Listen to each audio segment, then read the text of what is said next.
Alhamdulillahi Rabbil Alamin wa bihi nasta'in ala umuri dunya waddin wassalatu wassalamu ala ashrafil anbiya'i wal mursalin wa ala alihi wa sahbihi rasulillahi ajma'in. Allahumma aslih ummata Muhammadin sallallahu alaihi wasallam wa farrij an ummati Muhammadin sallallahu alaihi wasallam warham ummata Muhammadin sallallahu alaihi wasallam wanshur wahfaz wa ayyid nahdatal wad'i fil alamin bihaqqi Muhammadin sallallahu alaihi wasallam. Amma ba'd. Bapak RT yang kami hormati, ketua majelis beserta jamaah yang berbahagia, para santri santriwati rahimakumullah. Alhamdulillah wa syukurillah wa ni'matillah. Kita awali pertemuan kita, silaturahmi kita ini dengan sama-sama bersyukur kehadirat Allah Subhanahu wa ta'ala. Atas izinnya lah nikmat yang diberikan kepada kita sehingga kita bisa mengayunkan tangan, melangkahkan kaki, hadir di majelis kita ini, yang mana majelis kita setiap malam Jumat pada Jumat yang keempat kita kembali ke tempat kita ini, di pondok pesantren kita ini, di panti asuhan kita ini, yakni kita saling mengingatkan, kita sama-sama saling mengingatkan, karena sama-sama saling mengingatkan merupakan perintah dari Allah Subhanahu wa ta'ala, yakni termaktub dalam surat Al-Asr. Bismillahirrahmanirrahim. Wal 'ashr innal insana lafi khusr illa alladziina aamanu wa 'amilus shalihaati wa tawassaw bil haqq wa tawassaw bis sabr. Jadi kita saling mengingatkan dalam kesabaran merupakan perintah dari Allah Subhanahu wa ta'ala. Selanjutnya sholawat serta salam kehadiran baginda Rasul Muhammad sallallahu alaihi wasallam. Atas perjuangannya lah, atas jerih payahnya lah, dinul Islam yang kita cintai ini sampai kepada kita. Kita beriman, yakin kepada Allah Subhanahu wa ta'ala, syahadatain kita, dan diterangkanlah bagaimana membuktikan daripada syahadatain kita itu dengan pembuktian sholat, zakat, puasa, dan haji. Hadirin sidang jamaah rahimakumullah, dalam mengarungi bahtera kehidupan yang fana ini, setidaknya ada 3 waktu yang mesti kita lalui. Waktu yang pertama adalah waktu yang telah lampau, waktu yang telah kita lalui. Yang kedua, waktu yang sedang kita lalui. Yang ketiga, waktu yang akan kita lalui ataupun yang akan datang.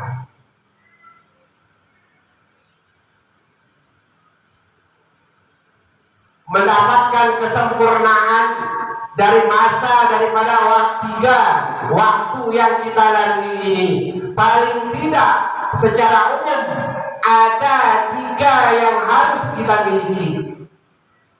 Yang pertama, ada yang namanya keyakinan kita, keimanan kita.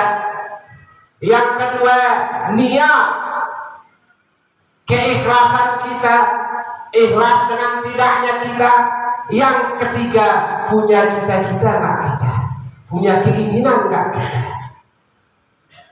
Mungkin ada di benak kita, apakah tidak sama niat dengan cita-cita? Beda.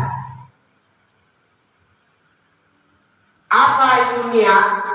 Niat itu adalah jika kita kaitkan dengan masa waktu yang tadi, dia adalah masa sekarang terlaksananya, terucapnya yang namanya niat. Tetapi cita-cita itu adalah masa-masa yang akan datang, kita akan mendapatkan yang kita cita-citakan itu. Kalau niat seakan kita laksanakan sesuatu itu, disitulah kita akan berniat. Tapi kalau cita-cita sekarang kita bercita-cita akan kita laksanakan, kita akan dapatkan cita-cita itu barangkali bulan depan, tahun depan, ataupun tahun berikutnya, karena butuh proses. Untuk mengawalinya, saya akan membacakan Al-Quranul Karim surat Al-Baqarah ayat 25. A'udzu billahi minasy syaithanir rajim. Bismillahirrahmanirrahim.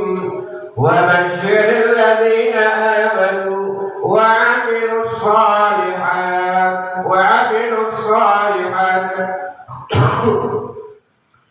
in anna lahum jannatin tajri min tahtiha al-anhar kullama rizqu minha min samaratir rizqa qalu hadha alladhi rizqana min qabl wa utubihi mutashabiha wa lahum fiha azwajun mutahharah wa hum fiha khalidun.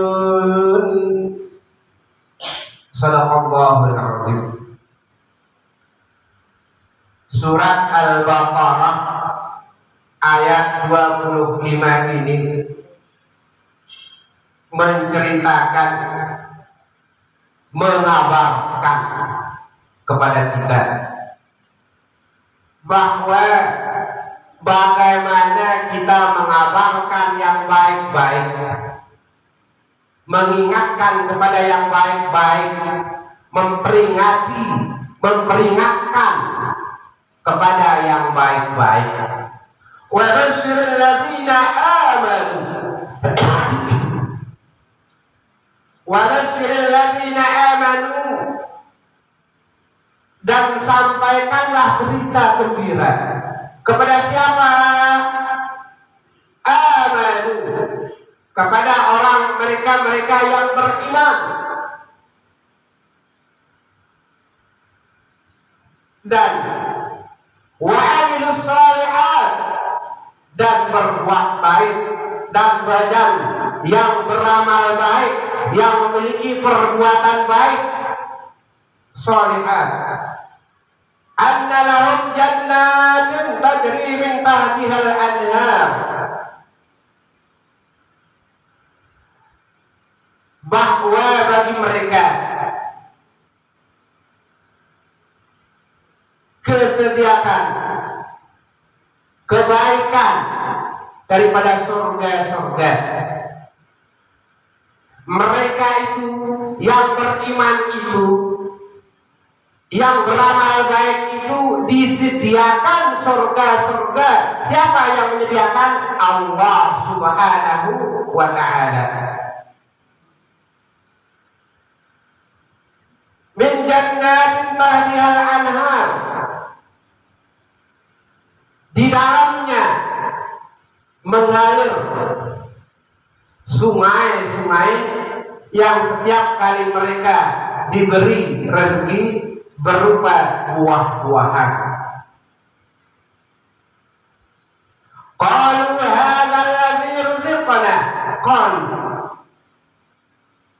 mereka mengatakan, mereka berkata, qalu hadzal ladzi ruziqna, hadzal ladzi, ini adalah buah yang qalu hadzal ladzi ruziqna min qablu, mereka berkata, inilah buah yang pernah diberikan kepada kami sebelumnya.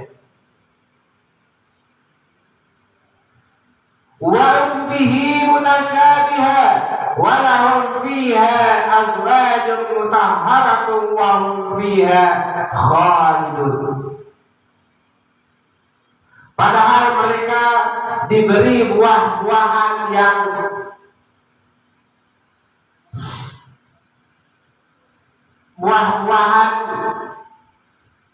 serupa, dan di dalam sungai itu mereka memiliki istri-istri yang suci dan mereka bakal kekal di dalamnya. Surat Al-Baqarah ayat 25 ini menginformasikan kepada kita bagaimana nikmatnya di dalam surga itu. Memberikan kabar gembira kepada kita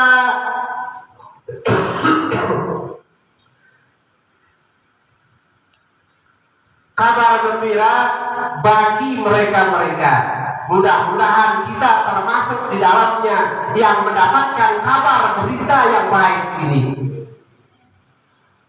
yakni mereka yang selalu beramal saleh.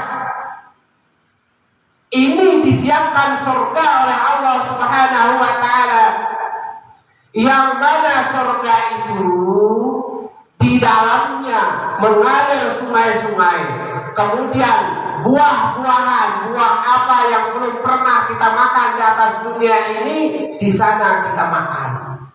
Kemudian disiapkan istri-istri yang suci. Kalau di dalam surga, kalau sekarang istri-istri kita itu ada tidak sucinya, yaitu paling lama tidak sucinya itu 2 minggu, paling cepat sehari. Itu waktu tidak sucinya tidak boleh diapa-apakan. Tetapi di surga nanti tidak, kapan kita mau, kapan kita butuhkan, kapan mau dipakai, tidak ada yang menghalangi. Kalau di atas dunia, kalau sekarang ini masih ada yang menghalangi. Ini apa sebagai penghalangnya? Didatanginya, saat didatanginya para istri-istri itu dengan yang namanya datang bulan. Jangankan untuk bersama-sama untuk digauli, beribadah pun yang wajib, sholat itu tidak dibolehkan, diberikan kemana. Ini. Jadi untuk mendapatkan yang 3 tadi, adanya keimanan, keyakinan kita. Keyakinan kemana? Keyakinan kita kepada Allah Subhanahu wa Ta'ala. Allah lah yang menciptakan 3 masa yang akan kita lalui di atas permukaan bumi ini. Masa kemarin, masa yang telah berlalu, masa yang sedang kita laksanakan hari ini yang 24 jam, kemudian masa esoknya, masa yang akan datang, sehingga ada masa lalu, masa sekarang, masa yang akan datang.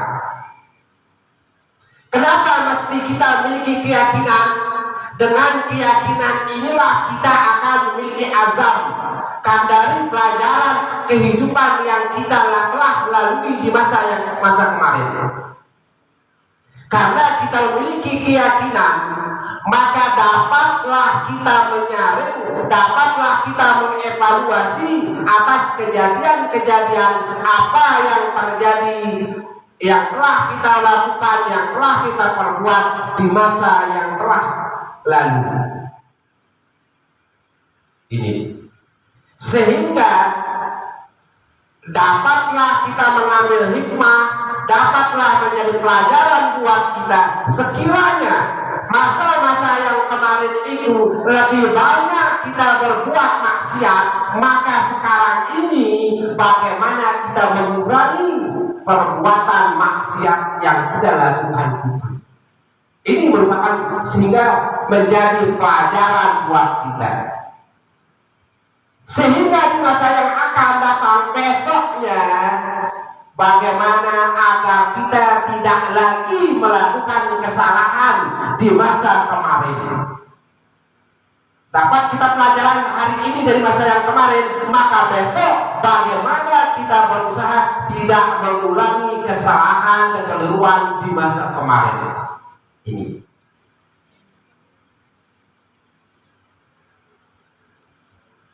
Jadi itu disitulah butuhnya adanya keyakinan.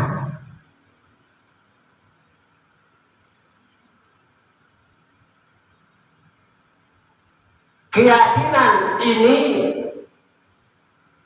keyakinan kepada Allah Subhanahu wa Ta'ala secara khusus, hablum minallah, hubungan kita kepada Allah. Dengan hubungan kita kepada Allah ini, maka akan tercerminlah kepada kita apa perlakuan, apa yang kita lakukan, pekerjaan apa, maka akan timbul keyakinan kita juga atas profesi kita, keluarga kita, dan lain sebagainya. Dengan adanya keyakinan itu timbullah tadi yang namanya niat.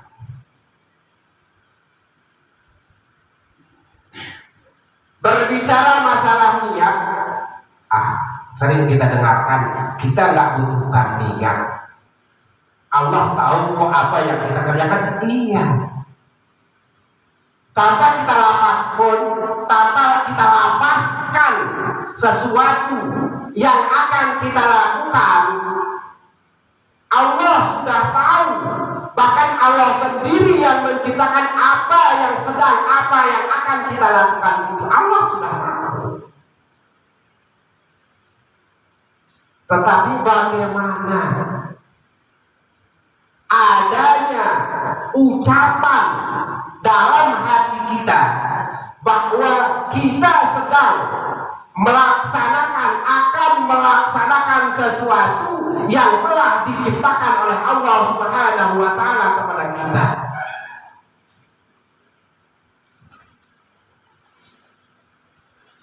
Sehingga afdalnya niat itu kita lapaskan, kita niatkan. Niat itu kita lapaskan di saat kita akan melaksanakan sesuatu itu. Sehingga niat ini kalau masa atau waktu adalah akan kita laksanakan. Berarti masa sekarang yang kita laksanakan sekarang. Yang sering sebagai bahan perdebatan, yang sering sebagai bahan ocehan, terutama bagaimana kita berniat, bagaimana kita melapaskan niat waktu sholat, waktu beribadah.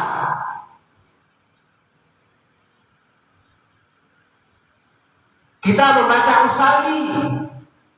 Usalli itu belum termasuk rukun sholat. Jadi kita masih berniat akan melaksanakan sholat. Yang namanya kata-kata akan, ada selang, ada limit waktu, barangkali 1 menit, 1 detik kita laksanakannya. Ini. Bagaimana tanpa melapaskan pun? Iya boleh. Allah sudah tahu kok hari ini Allah telah tentukan kita melaksanakan sholat zuhur, Allah sudah tentukan, sudah sedemikian rupa ciptakan, tentukan di Lauhul Mahfuz sholat dengan tidaknya kita, Allah sudah tentukan.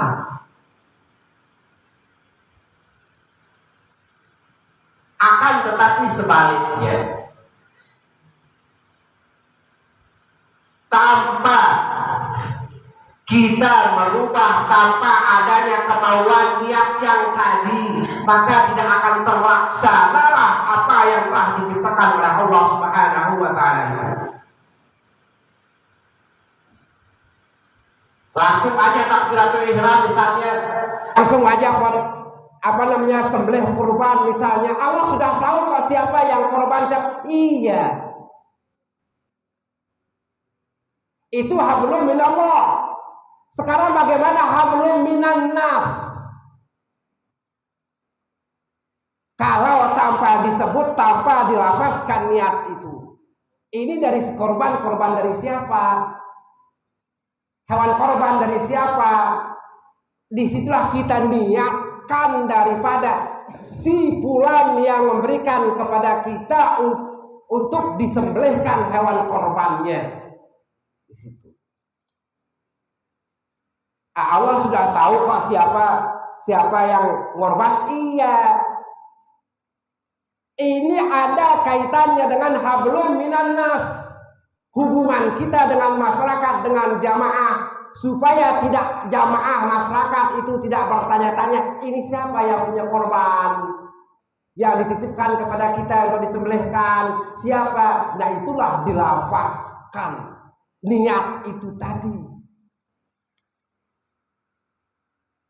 Saat umrah juga demikian, saat haji, bahkan umrah ataupun haji itu tidak sah hajinya tanpa dia berniat. Ini wajib. Sehingga disamaratakanlah ibadah itu adalah harus boleh pakai niat. Apapun ibadahnya. Dan apapun yang kita lakukan pada hakikatnya merupakan ibadah kita kepada Allah Subhanahu wa Ta'ala.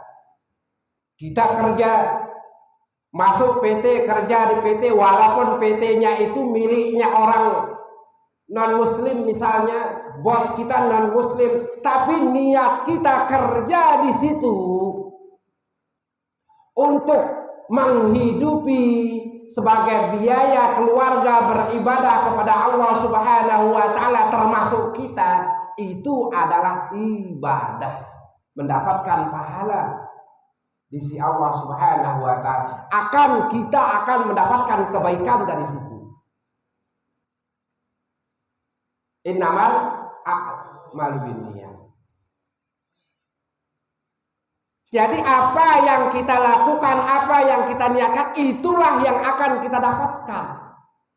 Kita niatkan ibadah, maka pahala kebaikan yang kita dapatkan dari Allah Subhanahu wa Ta'ala, mana buktinya? Maka Allah akan menurunkan rahmatnya, Allah akan menurunkan barakahnya. Walaupun gaji 4 juta, anak 3, karena Allah beri barakah, Allah beri kelebihan, cukup. Seperti itu. Itu tandanya Allah memberikan barakah. Untuk mendapatkan barakah itu adalah innamal a'malu, niat yang tadi itu kita berangkat kerja, apapun yang kita kerjakan, kita niatkan untuk ibadah. Mana nilai ibadahnya di situ? Kita mendapatkan rezeki dari pekerjaan itu untuk bekal anak, istri, keluarga beribadah kepada Allah Subhanahu wa Ta'ala. Ini. Nah, kalau tidak kita berniat seperti itu, tidak akan kita dapatkan. Dan ini sebagai pengkuat, sekiranya ada godaan-godaan di jalan setelah kita ngambil dari ATM, oh ingat kita, ini kan rezeki niat awal kan untuk bekal ibadah, bekal daripada anak istri di rumah. Ini merupakan sebagai kendali buat kita. Inilah fungsinya niat yang tadi. Ini hikmahnya niat yang tadi. Itu. Dari rumah, berjalan dari rumah, oh saya mau sholat di masjid, berniat di rumah sholat di masjid. Karena kita telah berniat dari rumah sholat ke masjid, langsung kita berjalan. Ada yang ngajak nongkrong dulu, apa dulu misalnya tadi, dengan niat yang tadi sebagai pengkuat pada kita dan berani mengatakan, tunggu sebentar saya sholat dulu di masjid. Ini hikmahnya kita mengucapkan niat itu, melafazkan niat itu. Apa perlu kita lafazkan? Lebih afdalnya dilafazkan, tetapi tanpa dilafazkan pun juga sudah diberikan ganjaran oleh Allah Subhanahu wa taala. Ini. Jadi di sini hikmahnya, rahasia daripada niat yang tadi. Ya, mau berbelok-belok tadi karena tadi sudah kita lafazkan yang ada yang di hati tadi, teringat kita, maka itulah akan sebagai kendali kita. Dengan demikian maka akan timbul suatu keikhlasan. Setelah kita ucapkan niat yang tadi, kita saat kita menjalankannya itu akan timbul suatu keikhlasan tanpa paksaan dari manapun kita melaksanakannya.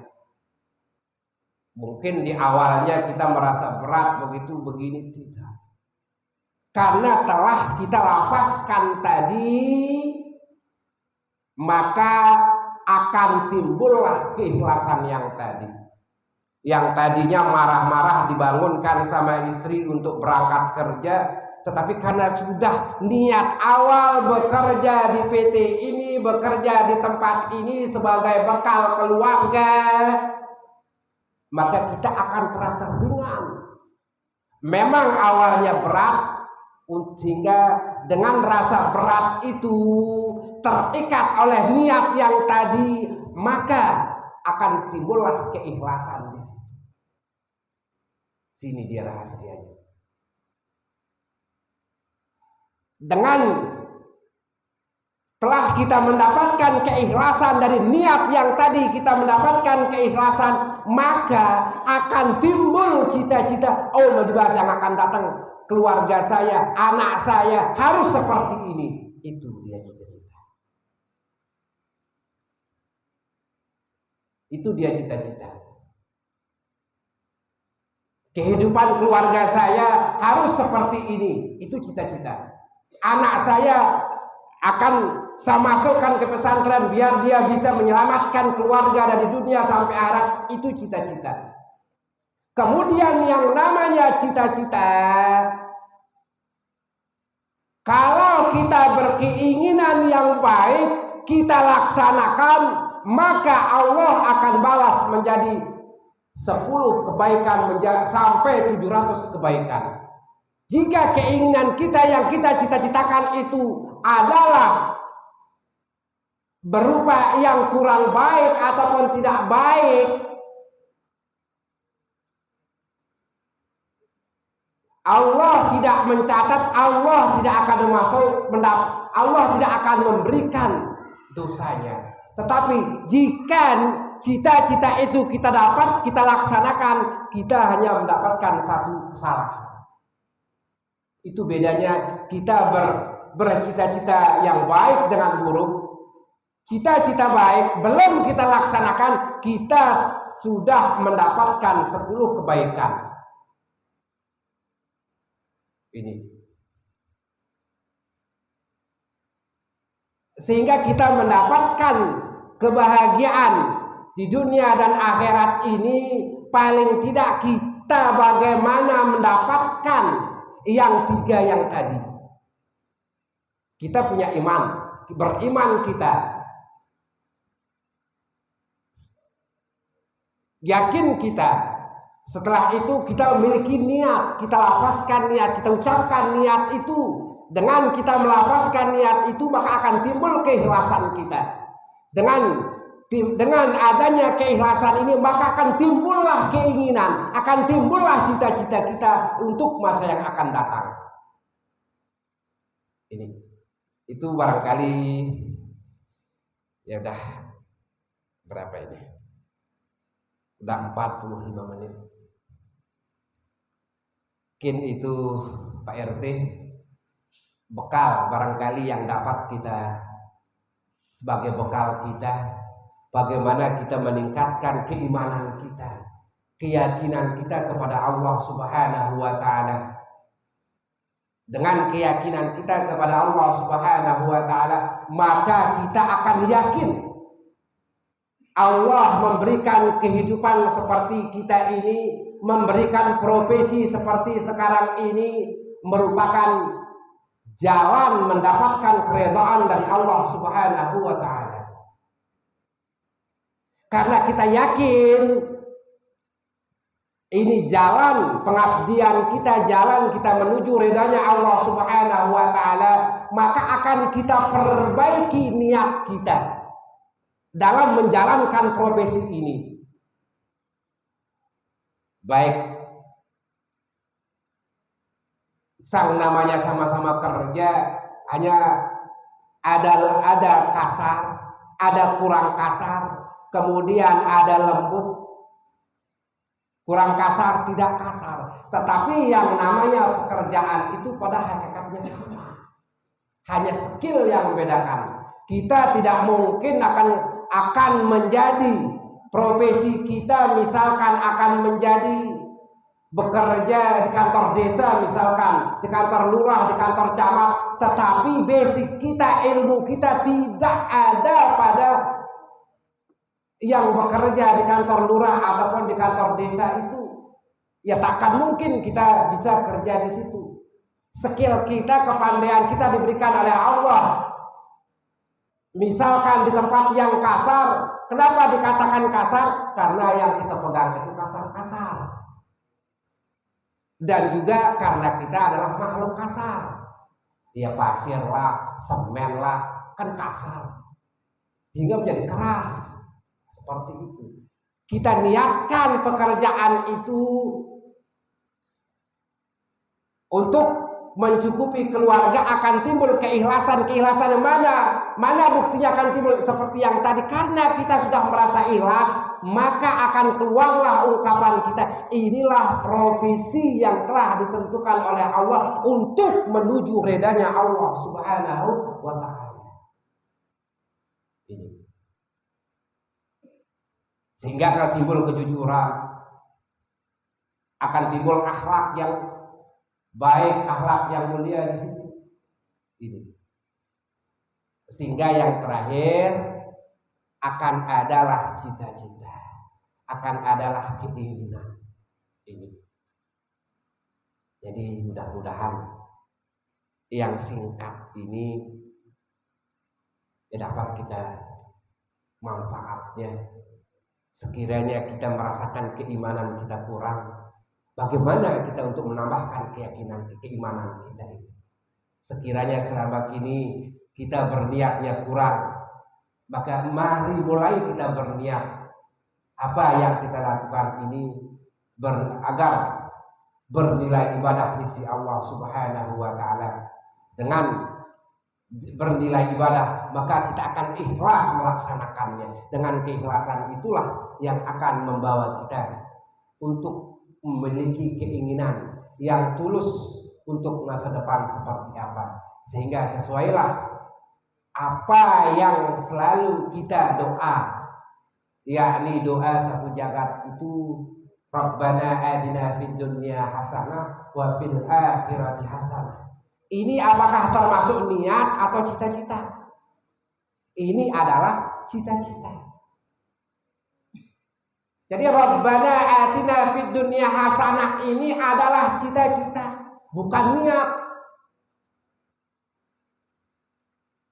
Karena kita ingin keselamatan di dunia dan di akhirat.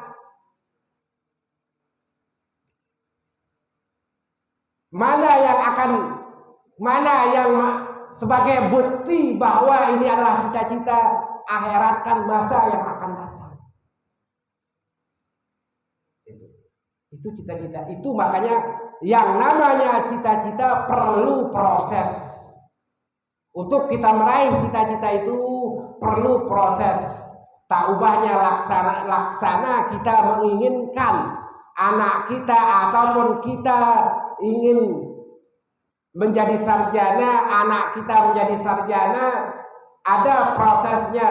Perlu sekolah dulu, SD-nya sekian tahun, SMP, SMA, kuliah dia barulah mendapatkan gelar sarjana. Nah, tahun-tahun inilah yang namanya proses. Kita juga demikian, yang hasanah yang tadi, wafil akhirati hasanah itu, dan waqina azabannar, ini merupakan cita-cita. Jadi mudah-mudahan dari apa yang kita dengarkan bersama-sama tadi, kita telah melaksanakan perintah Allah dalam surat Al-As, saling nasihat menasihati dalam kesabaran yang tadi. Walaupun mampunya kami sekarang masih 1 bulan sekali, yakni setiap malamnya 3 Jumat kita keliling. Kemudian sebagai akhir, saya mohon maaf karena kemarin selalu diwakili dengan Ustadz, dengan anak kemarin, karena saya demam kemarin ini aja masih ini nengok lagi. Sekarang ini nggak ada lagi, kalau nggak ikut badan ikut mutar nengok. Jadi itulah. Terus terakhir, mohon keikhlasan kita semua untuk yakni doa kita semua untuk kesembuhan daripada Dr. Ridho, anak daripada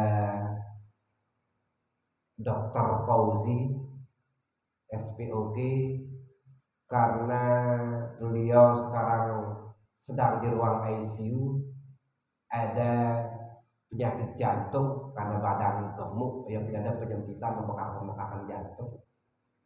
Jadi sudah dipasang alat-alat di rumah sakit Awal Bros. Jadi doa kita ini, pada acara kita ini, doa kita ini kita khususkan, mohon kepada kita semua mengikhlaskan. Semoga dengan munajat kita ini dikabulkan oleh Allah, diberikan kesembuhan oleh Allah Subhanahu wa taala, yakni Dr. Muhammad Ridho ya. Ibu mau langsung di sini aja, nanti bisa dipotong kan?